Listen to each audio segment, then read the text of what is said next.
오늘은 심판 후에 심판 후에 축복이 임할 예루살렘, 심판 후에 축복이 임할 예루살렘이란 제목으로 말씀을 상고합니다. 지금 이사야서의 몇 곳이 이렇게 집중되고 있는 주제가 예루살렘이라고 그랬습니다. 예루살렘은 이제 하나님께서 가장 사랑하는 성인데, 바로 다윗이 여부스 족속에게서 빼앗아서 이제 이스라엘의 수도를 삼았고, 바로 그곳에 성전을 세우고, 그래서 하나님이 내가 이곳에 영원히 거하겠다 이렇게 말씀하신 성이기 때문에 하나님은 바로 그곳을 이제 정화하고 다시 축복하겠다, 그런 말씀이에요. 예루살렘이라 할지라도 그곳이 사람들로 인해서 죄로 더러워졌다면 하나님은 심판할 수밖에 없다는 거예요. 그러나 그곳을 멸하려고 하는 게 아니라 오히려 깨끗하게 해서 다시 축복하려고 한다. 이것이 오늘 본문의 말씀입니다. 그러므로 이 세상이 하나님이 지으셨어도 악하면 공의에 의해서 심판하시는 겁니다. 그리고 모든 악을 제거한 후에 하나님이 본래 계획하신 대로 축복하시려고 하는 것이 바로 이 세상을 향한 하나님의 계획이에요. 그렇기 때문에 이 깊은 원리를 모르는 사람들은 무슨 하나님이 세상을 지어놓고 사람들을 지어놓고 이렇게 무섭게 재앙을 내리고 사람들을 죽이느냐, 그것은 너무 단순한 생각이에요. 우리가 심지어 낳은 자식도 이쁠 때가 있고 미울 때가 있고 잘할 때가 있고 잘못할 때가 있어요. 그러면 가르쳐서 길러야지, 이쁘다고 제멋대로 방목하듯이 그렇게 하면 사람의 악한 본성이 발달해버리면 타락하는 겁니다. 그렇기 때문에 하나님이 지으신 세상이 아름답고 사람들이 귀해도 그냥 방치하면 안 돼요. 그래서 이 세상의 교육에도 그런 뒤라는 사람은 무조건 축복하고 그냥 자유롭게 내둬라, 그런 교육 방법이 있는데 그건 잘못된 거예요. 사람을 선한 존재로만 생각하고 있기 때문에 그렇게 기르면 완전히 사탄의 밥이 되는 겁니다. 그렇기 때문에 성경은 항상 일률적으로 공의대로 사람을 다스려야 된다 하는 거. 공의 후에 축복이 오는 거지 공의 없이 축복이 임할 수가 없어요. 사람은 선천적으로 악하기 때문에, 사탄에 의해서 사로잡힌 자기 때문에, 이미 저주가 임해 있기 때문에 그걸 풀어내려면 공의롭게 심판해서 그들을 깨끗하게 한 후에 축복해야 정당한 나라가 되는 것이다 하는 겁니다. 그래서 오늘 말씀이 두 가지로 나누어져요. 12절 첫째, 12절부터 14절까지는 육적 예루살렘의 심판, 육적인 예루살렘을 심판하겠다는 거예요. 육적이라는 게 뭐냐? 바로 그것이 하나님이 사랑하는 도성이지만 그들이 사탄에게 넘어가서 육적인 예루살렘이 됐다. 죄악과 우상과 부패가 만연한 예루살렘이 됐다. 그러면 하나님 그냥 둘 수가 없다는 거예요. 그래서 그들을 심판하신다 그랬는데, 여기 보니까 그들은 좋은 밭으로 인하여 열매 많은 포도나무로 인하여 가슴을 치게 될 것이다. 왜 그래요? 좋은 밭에 열매 많은 포도나무가 맺었다면 축복해야 되는데 본래 하나님이 그렇게 지으셨어요. 그런데 그들은 죄를 짓고 잘못했기 때문에 바로 그곳을 하나님이 심판하신다는 거예요. 뭘 잘못했느냐? 여기 보니까 13절에 그랬죠. 내 백성의 땅에 가시와 찔레가 나며 그랬어요. 가시와 찔레라는 것은 저주를 상징하는 겁니다. 내 백성의 땅에 저주가 임했다. 이 말을 왜 그래요? 바로 죄로 인해서 저주를 받게 됐다는 거예요. 그렇기 때문에 너희들은 가슴을 치게 될 것이다. 거기에 대한 벌이 따르기 때문입니다. 이렇게 하나님은 원리가 분명해요. 사랑해서 복을 주셨으나 그 복을 받을 만한 자가 되지 못하면 거기에 대해서는 공의의 심판이 따른다는 거예요. 그래서 가슴을 칠 일이 온다는 거예요. 그래서 어떻게 가슴을 치게 되느냐? 여기 보니까 희락의 성읍이고 기뻐하는 모든 집에 바로 이러한 가시와 찔레가 날 것이다. 그들이 아무리 희락과 기쁨으로 살려고 해도 거기에 가시와 찔레가 나면, 저주가 임하면 그 모든 기쁨이 거두어지는 거예요.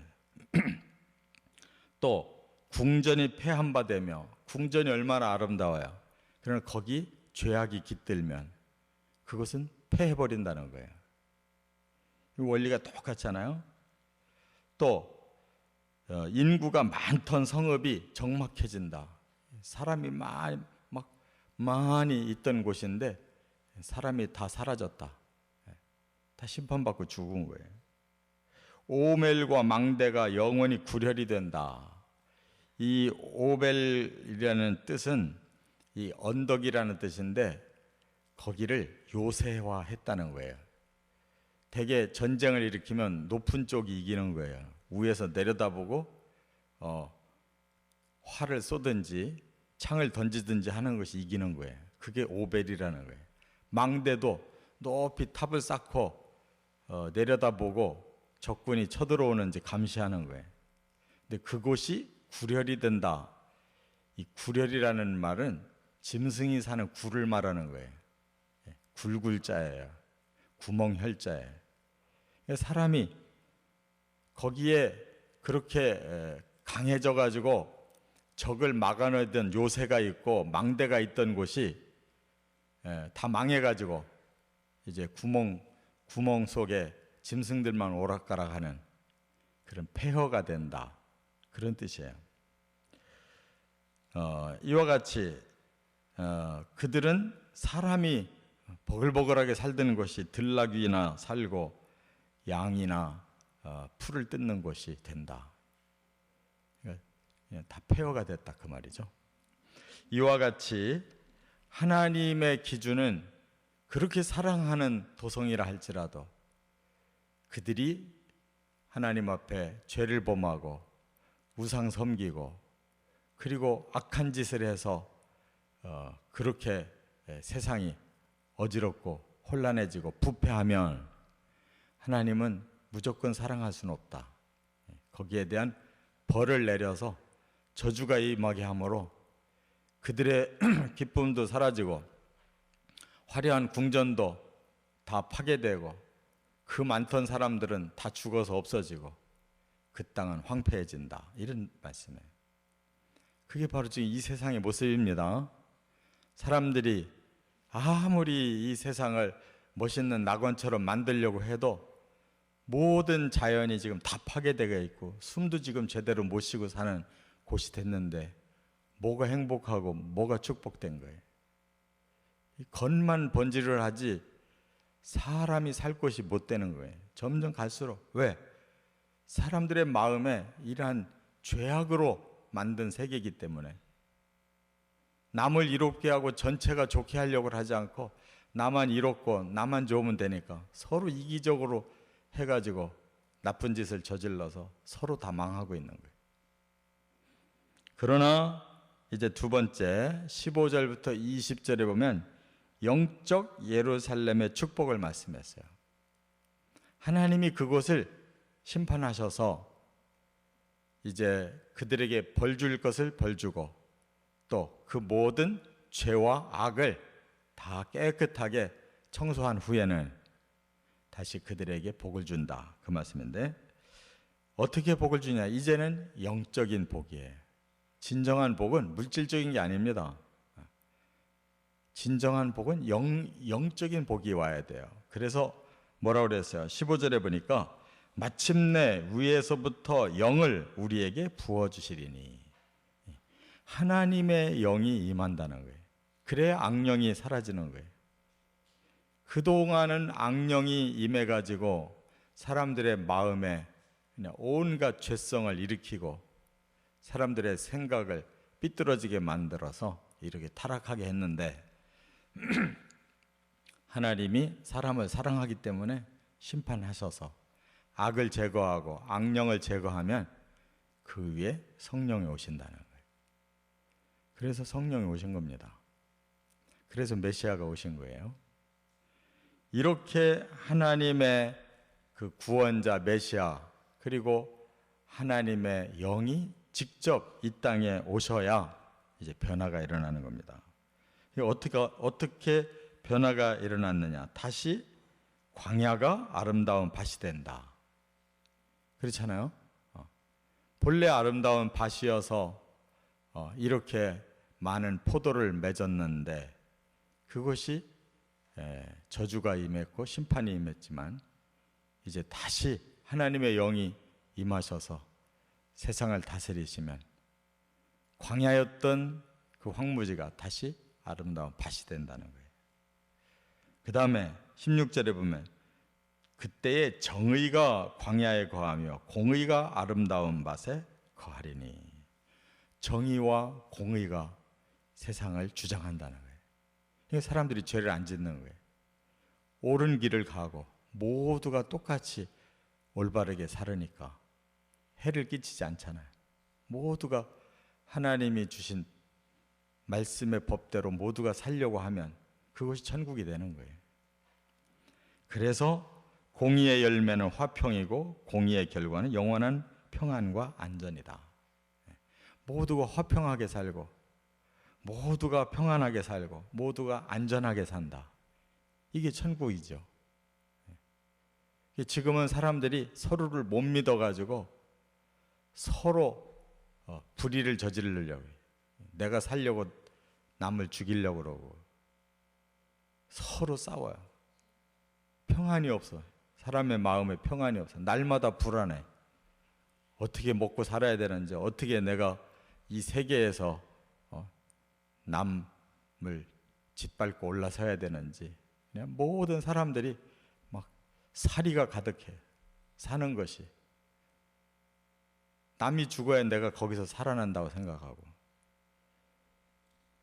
그렇기 때문에 진정으로 이제 19절에 내 백성이 화평한 집과 안전한 거처와 조용히 쉬는 곳에 있으려니와. 그래서 이 참된 안식이 임한다는 거죠. 이게 영적으로 안식이 임해야지 뭐 화려한 집안에 들어앉아 있다고 안식이 임하는 게 아니잖아요.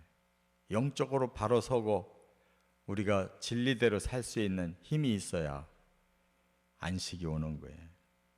20절에 모든 물가에 씨를 뿌리고 소와 나귀를 그리로 모는 너희는 복이 있다.